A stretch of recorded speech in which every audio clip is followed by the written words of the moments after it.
הדף היומי, בהגשת הרב ידידיה דהן. שלום וברכה, מסכת זבחים, דף נ"ט. נתחיל בדף נ"ח עמוד ב' למטה בסוף העמוד. ורב שרביה אמר, האמני רבי יוסי הגלילי.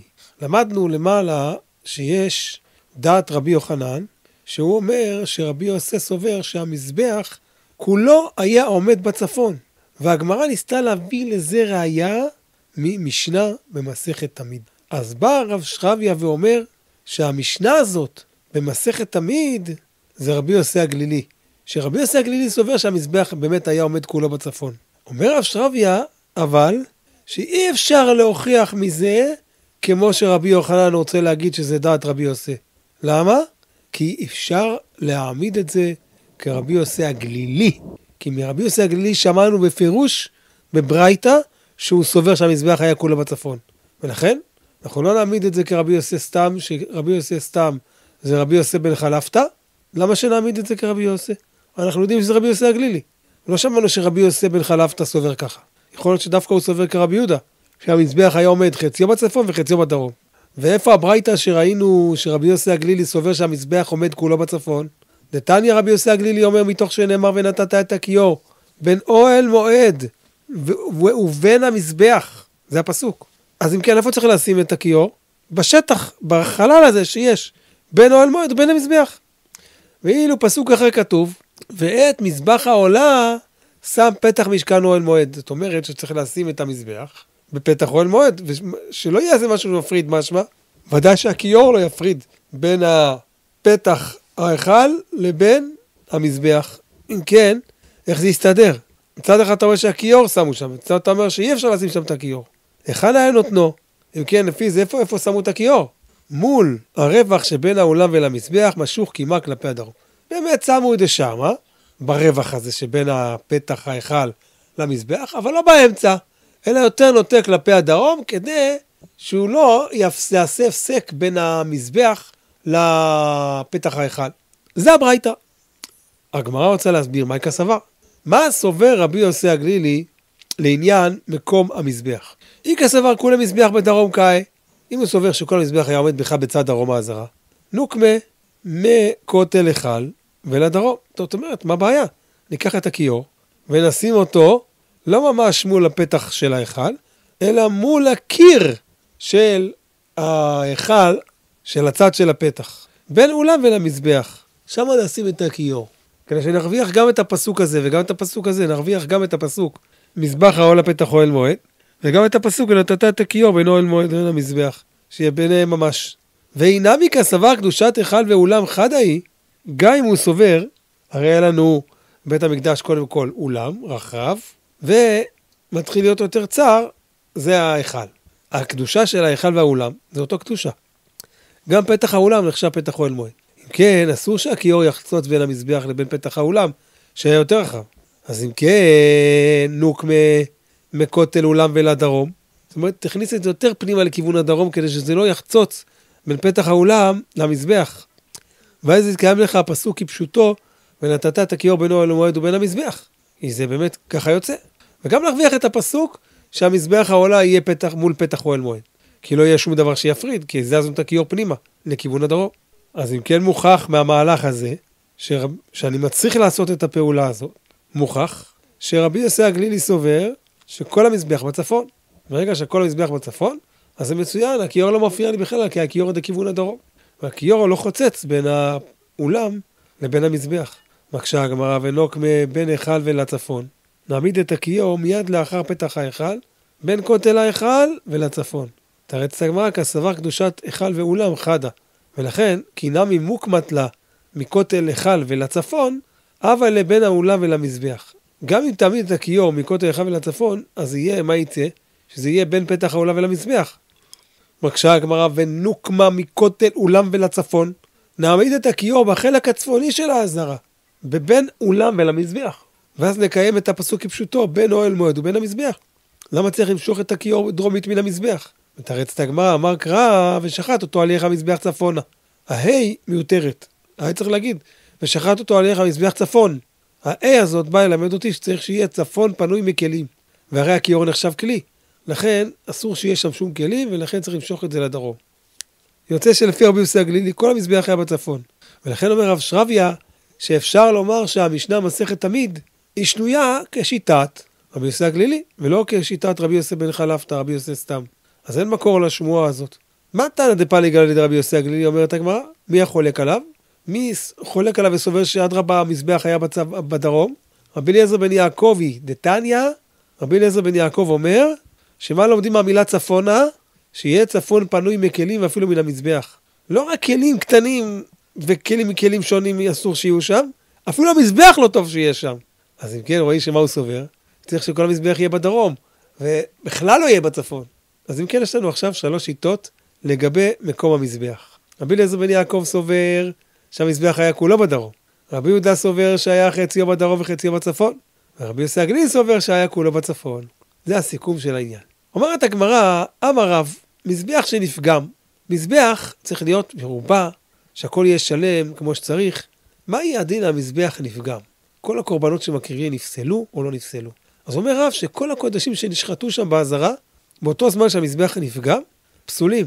למה? כי הם נשחטו בזמן שאין מזבח. אם אין מזבח, הם נפסלים. ומקרא היה בידינו שכחנו. אני זוכר שהיה איזה פסוק שממנו למדו את הדין הזה, ואני לא זוכר מה הפסוק. ואז אומרת הגמרא, כי סליק רב כהנא, כשרב כהנא עלה מבבל ארץ ישראל, אשכחי לרבי שמעון ברבי, הוא מצא את הבן של רבי יהודה הנשיא, דקאמר משום רבי ישמעאל ורבי יוסי, מניין למזבח שנפגם שכל הקודשים שנשחטו שם פסולים, שנאמר, מזבח אדמה תעשה לי וזבחת עליו ותולותיך ואת שלמך. בינתיים אני לא רואה בפסוק הזה שום רמז לעניין הזה שמזבח שנפגם, אלא לפי המהלך שהגמרא תגיד אנחנו נראה את זה, וכי עליו אתה זובח, וכי מה, שוחטים את הקורבנות על המזבח? הרי הרצפת העזרה שוחטים, לא על המזבח, אלא בא ללמד אותך הפסוק הזה, כשהוא שלם ולא כשהוא חסר. כשאתה שוחט קודשים, צריך שהמזבח יהיה מזבח שלם, מזבח אדמה, שאתה תוכל לעלות עליו את עולותיך ואת שלמך. מזה לומדים שצריך שהמזבח לא יהיה פגום. כששמע רב כהנא את רבי שמעון ברבי דורש את זה, אמר, היינו קראתי אשתמית לרב, הנה נזכרנו בפסוק. זה הפסוק שרב אמר שכחנו, שמזבח שנפגם, נפסל. ורבי יוחנן אמר, אחד זה ואחד זה פסולים. מתכוון רבי יוחנן לומר, שבין הקודשים שנשחטו בזמן שהמזבח היה פגום, בין הקודשים שלא נשחטו עד לאחר שתקנו את המזבח, כל הקודשים האלה פסולים. למה? כי כמובן שהקדישו אותם. שהקדישו אותם, היו ראויים להקרבה. כשנפגם המזבח, אז נדחו מהקרבה. אם כן, גם אחרי שיתוקן המזבח, הם לא חוזרים להיות ראויים. למה? יש לנו כלל, כיוון שנדחו, שוב אינם נראים. ומה יקרה מפלגה? מה המחלוקת שלהם? אם פסולים או כשרים? אומרת הגמרא, המחלוקת שלהם היא רב סבר בעלי חיים אינם נדחים. בכלל, אין כזה דבר שבעלי חיים נדחים. לא שייך אצלהם דיחוי. רק בעלי חיים שחוטים שייך אצלהם דיחוי. אבל אם הם חיים, לא שייך אצלהם דיחוי. רבי יוחנן סובר, גם עם בעלי חיים שהם חיים, יש דין דיחוי. אז אם הם היו מוקדשים למזבח, ואז המזבח נפגם, אז הם נפסלים. כיוון שעכשיו, בזמן הפגם, הם נדחו, לא רואים יותר. מטיב וכל הקודשים שהיו עד שלא נבנה המזבח, ואחר כך נבנה המזבח פסולים. מקשה הגמרא, ראינו בברייתא, שכל הבהמות של הקודשים שהיו קדושים, לפני שבנו את המזבח, עוד לפני בניית המזבח, ואחר כך בנו את המזבח פסולים. נבנה, דחויים מעיקר ענינו. אם אתה אומר עד שלא נבנה, אז בכלל זה גדר אחר. זה לא שהם היו ראויים ונדחו, בכלל לא היו ראויים אף פעם. דחויים מעיקרה, לכן הם פסולים. אלא על כוכך צריך לגרוס בברייתא, כל הקודשים שהיו עד שלא נהרס המזבח. לא שעכשיו בנו אותו מההתחלה, אלא הכוונה הוא היה בנוי פעם, ונהרס, כמו שנגיד באופן שהיה בפני בית המקדש הראשון, קודם שנחרב על ידי נבוכדנצר מלך בבל, ונשארו חיים עד בניין בית המקדש השני, ואז כאילו נדחו ונראו. אז יוצא מהברייתא הזאת קושי על רב, כי הוא אמר שאין בעלי חיים נדחים בעודם חיים, והנה כאן רואים שהם כן נדחים. מקשה הגמרא, אם מדובר בברייתא על בהמות שהיו קודם שנהרס המזבח בחורבן בית ראשון, ונשארו חיים עד שחזרו ונבנה בית שני, הרי זקון להו, הרי הם נהיו זקנים, למה? כי כמה שנים עבר בין המקדש הראשון למקדש השני? 70 שנה. בהמה זקנה, פסולה לקורבן. אז עד שאתה מדבר, יש לך בעיה אחרת. זה פשוט שהם פסולים. לא צריך את הברייתא הזאת להגיד לנו שהבהמות שנשארו יהיו פסולים, זה פשוט מדין אחר שהם פסולים, בלי דין דיחוי. הם זקנים. סיכה הגמרא, אלא עד שלא נפגם המזבח ואחר כך נפגם המזבח פסולים. אל תגיע לחורבן בית ראשון, חורבן בית שני, לא זה הכוונה. אלא כל הקודשים שהוקדשו לפני שנפגם המזבח, ואחר כך נפגם המזבח פסולים, זה הכוונה פסולים, וקשה על רב שאמר שלא שייך דיחוי בעודם חיים. והנה כאן רואים שבעודם חיים יש אפשרות של דיחוי. תרץ הגמרא ולאו תירוצי כמתרצת, המה שנשחטו. אם אתה כבר מתקן את הגרסה בברייתא, אז תתקן את הגרסה ככה, תגיד ככה, כל הקודשים שנשחטו, זאת אומרת לא מדובר כאן על קודשים בעודם חיים, זה לא מדובר, אלא מדובר על קודשים שנשחטו לפני שנפגם המזבח, שעכשיו אחרי השחיטה באמת הם נדחים, כי אי אפשר לזרוק את דמם, אין מזבח. ובשחוטים יש דין דיחוי, אז אם כן בבעלי חיים שהם חיים אין דין דיחוי, בשחוטים יש דין דיחוי. מקשה הגמרא על רב קושיה אחרת, ואמר רב גידל אמר רב מזבח שנעקר מקטירים קטורת במקומו. אם מזבח הפנימי, מזבח הקטורת נעקר מהמקום שלו, אז זה מזבח קטן, בקלות הוא יכול להעקר, אז זה לא מפריע לך מלהקטיר את הקטורת. אתה יכול להקטיר את הקטורת במקום שהמזבח היה מקודם, אפילו שהוא לא נמצא שם. פשטות הגמרא מבינה שגם במזבח החיצון זה אותו מהלך. אם קרה שהמזבח לא קיים, לא חייב להיות שהוא יערס, אם הוא נפסל זה כבר מספיק שהוא לא קיים. אז אפשר לעשות את כל העבודות על מקום המזבח, כאילו הוא קיים. אם כן, איך רב אמר שהמזבח פגום, כל הקודשים שנשחטו בעזרה פסולים, הרי אתה יכול לעשות אותם על מקום המזבח. מה הבעיה? תרץ הגמרא, כדאמר רב המודה היה רבי יהודה בדמים, זאת אומרת, אפילו שרבי יהודה סובר ששלמה המלך קידש את כל העזרה בקדושת המזבח, שאפשר בכל העזרה להקריב קורבנות, אבל על כל פנים הוא מודה שזריקת הדם צריכה לעשות דווקא על המזבח עצמו. אז גם כאן אותו דבר, מודה רב בדמים.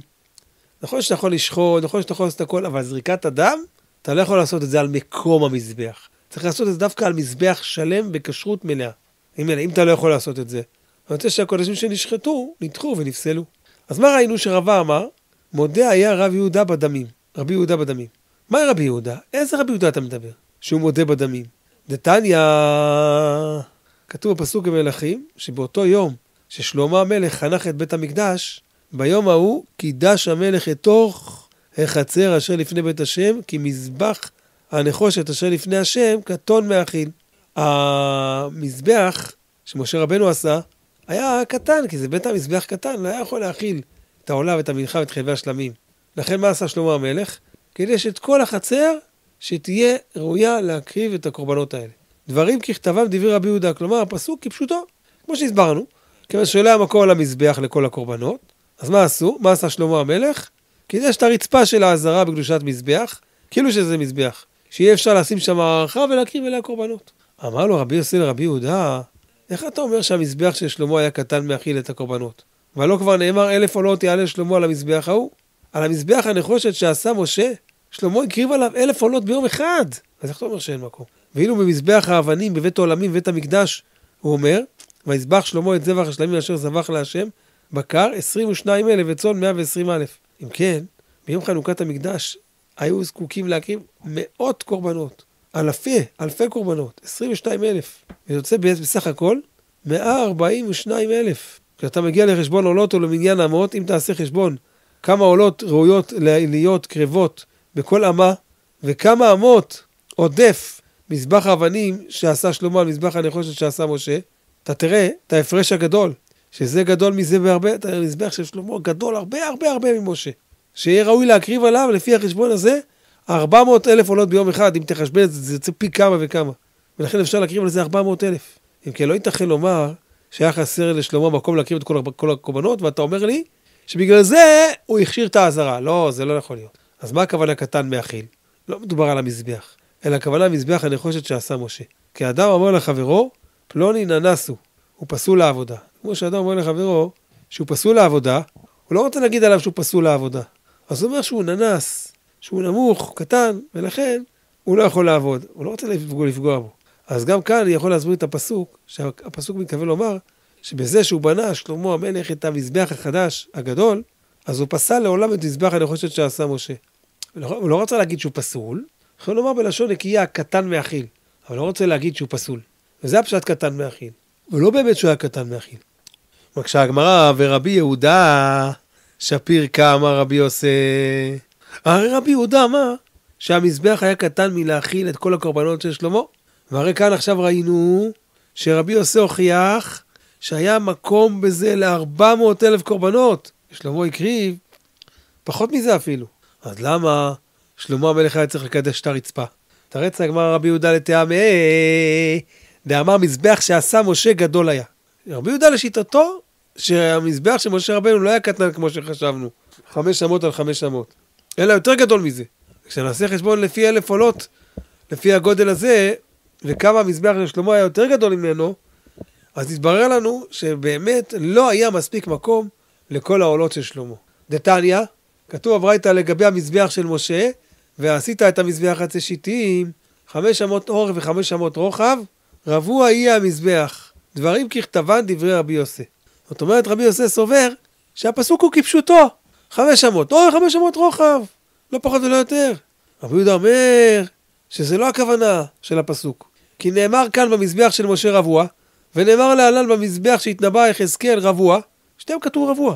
כמו שכתוב שם בפסוק, והאריאל 12 אורך ב12 רוחב, רבוע אל 4 רבעיו. זאת אומרת, המזבח נקרא אריאל. והוא אומר לך, אתה יודע מה הגודל שלו?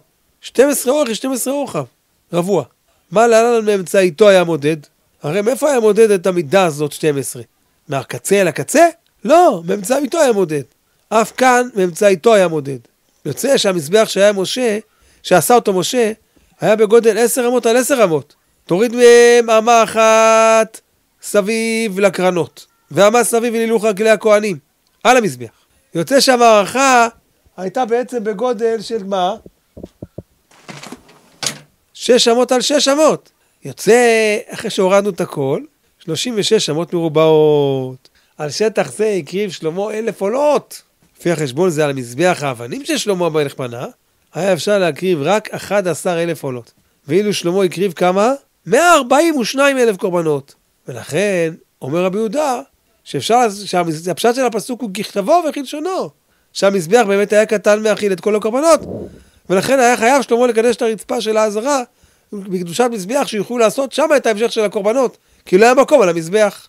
אומרת הגמרא, ואתה מנהלן, במזבח של יחזקאל, מי אמר לך שהכוונה 12 אמות לכל צד? אולי הפסוק מתכוון להגיד שמצד לצד היה 12 אמות. בלי חישובים אחרים, דכתיב והאריאל 12 אורך ב12 רוחב רבוע אל 4 רבעיו, ותניא 12 אורך ב12 רוחב לכל רוח. זה פשוט הפסוק משמע שזה מקצה לקצה. או אינו אלא 12 על 12 אמות, כולו בגודל 12 על 12. כשהוא אומר אל 4 רבעיו, משמע שכל רבע מהמזבח היה בגודל זה. כל רבע היה 12. מלמד שמאמצע הוא מודד 12 אמות לכל רוח. אז אם אני מודד 12 אמות לכל רוח, יוצא שיהיה לך 24 סך הכל. וכל רוח 12, 12, 12. אז רש רבי יהודה גזירה שווה רבוע רבוע, שגם המזבח של משה מאמצע היה מודד 5 אמות לכל רוח. אז אם אני מודד מהאמצע 5 לפה ו5 לפה, ביחד מקצה לקצה יהיה לי 10 אמות. ורבי יוסי כי גם הגזירה שווה בגובה הוא דגמיר. אומרת הגמרא, איך רבי יוסי שאומר שהמזבח שעשה משה היה רק 5 אמות על 5 אמות, איך הוא ידרוש את הגזירה שווה? מה הוא יעשה עם הגזירה שווה רבוע רבוע? הוא אומר, רבי יוסי ילמד מזה בגובה המזבח. לא על הרוחב, אלא על הגובה. איזה רבוע הוא ילמד? כמו שכתוב בתורה, דתניא במזבח של משה, ועשית את המזבח חצי שיטים 5 אמות אורך ו5 אמות רוחב, רבוע יהיה המזבח ו3 אמות קומתו. ככה כתוב. דברים ככתבן דברי רבי יהודה, אומר רבי יהודה, שבאמת המזבח היה גובה 3 אמות. אבל רבי יוסי אומר לא. נאמר כאן בפסוק לגבי המזבח רבוע. ונאמר למזבח הפנימי שעשה משה, אמר אורכו ואמר רוחבו רבוע יהיה. גם שם כתוב רבוע. גזירה שווה רבוע רבוע. מה להלן? במזבח הפנימי גובו פי 2 מאורכו. הרי כמה היה האורך של המזבח? כמה היה הגובה? 2 אמות. אבל יוצא שהגובה הוא פי 2 מהאורך. אז גם כאן במזבח חיצון, הגובה של המזבח צריך להיות פי 2 כאורכו. אז אם אני אומר שהאורך הוא 5 אמות, אז הגובה 10 אמות. ככה אומר רבי יוסי, שזה לא ככתבה מה שאתה רואה. אתה צריך להעמיק יותר ולראות שזה הפשט. שהיה 10 אמות גובה, פי 2 מאורכו. אמר לרבי יהודה לרבי יוסי, והלא כבר נאמר, ואין לחצר 100 אמה וקומה 5 אמות. אפשר כהן עומד על גבי המזבח העבודה בידו, כל העם רואים אותו מבחוץ? הרי הכבוד של העבודה שתעשה בצניעות, לא שכולם יראו. אם כן, לפי דעתך, המזבח היה כל כך גבוה, שהוא עקף את המחיצות של המשכן, וכולם ראו אותו, איך זה ייתכן? אמר לו רבי יוסי לרבי יהודה, והלא כבר נאמר, ואת קלה חצר ואת מסך שי חצר אשר על המשכן ועל המזבח. אז אתה רואה שהפסוק הקיש את המשכן והמזבח, ששניהם היו מוקפים קלעים. מה משכן? 10 אמות, הקלעים היו בגובה של 10 אמות, גם מזבח היה בגובה 10 אמות, ואומר קלעים 15 אמה אל הכתף. זאת אומרת, אצל הפתח היו הקלעים בגובה 15 אמה, והוא הדין לכל שאר החצר. אם כן, מה תלמוד לומר 5 אמות? מה הפסוק שאומר שקלעי חצר היו 5 אמות? משפת מזבח ולמעלה, לא מהרצפה אני מודד את זה, אלא מגובה המזבח. אז אם אני אומר שהמזבח היה 10 אמות, אז כמה היה הגובה של הקלעים? 15 אמות, כי הם היו גבוהים מעל המזבח 5 אמות, אז מהרצפה כמה? 15 אמות. אם כן, מה תלמוד לומר ב3 אמות קומתו? הרי כתוב מפורש בתורה שהגובה היה 3 אמות. ואני אומר לך ש10 אמות, אלא משפת סובב ולמעלה עד גג המזבח, באמת היה רק 3 אמות, משפת הסובב. זהו, בלי הקרנות. זה הגובה, 3 אמות. זה הכוונה של התורה.